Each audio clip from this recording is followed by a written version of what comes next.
નમસ્કાર દર્શક મિત્રો, આપ જોઈ રહ્યા છો કાનાબાર ન્યૂઝ. રાજુલા શહેરમાં કનુભાઈ લહેરીની વાડીમાંથી બે મહાકાય અજગર દેખાયા. અજગર દેખાતા બિપિનભાઈ લહેરીએ ટેલિફોનિક દ્વારા પૂર્વ વાઇલ્ડ લાઇફ વોર્ડન વિપુલ લહેરીને જાણ કરી.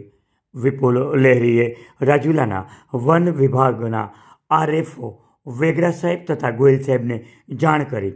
તેમણે શેત્રુંજી ડિવિઝનની રેસ્ક્યુ ટીમમાં આશિફ પઠાણ, ગુજરિયા ભરતભાઈ, કુરેશી જુનેદભાઈ વગેરેને જાણ કરતાં આ સમગ્ર ટીમ તાત્કાલિક ઘટના સ્થળે પહોંચી અને રેસ્ક્યુ કરવામાં આવ્યું. આ રેસ્ક્યુમાં બે મહાકાય અજગર જે શેડ્યુલ 1માં સમાવેશ થતો હોય, બંને અજગરને પકડતા માલુમ થયું કે એક નર અને એક માદા હતા, જેને પકડીને જંગલ તરફ મુક્ત કરવામાં આવ્યા હતા.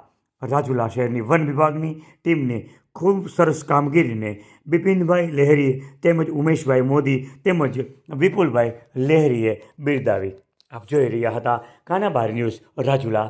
આવા જ અવનવા અપડેટ માટે અમારી ચેનલને સબસ્ક્રાઈબ કરવાનું ભૂલશો નહીં.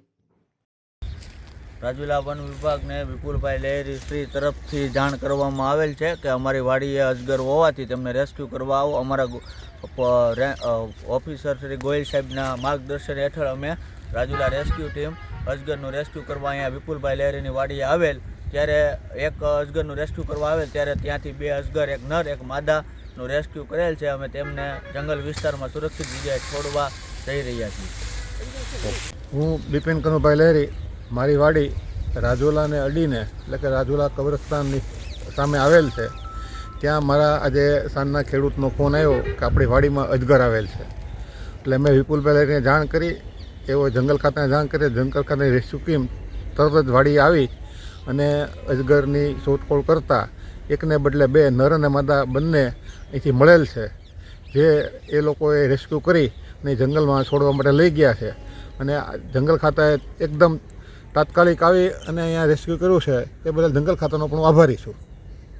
આવા જ સમાચારો માટે અમારી ચેનલને લાઈક કરો, શેર કરો અને સબસ્ક્રાઈબ કરો.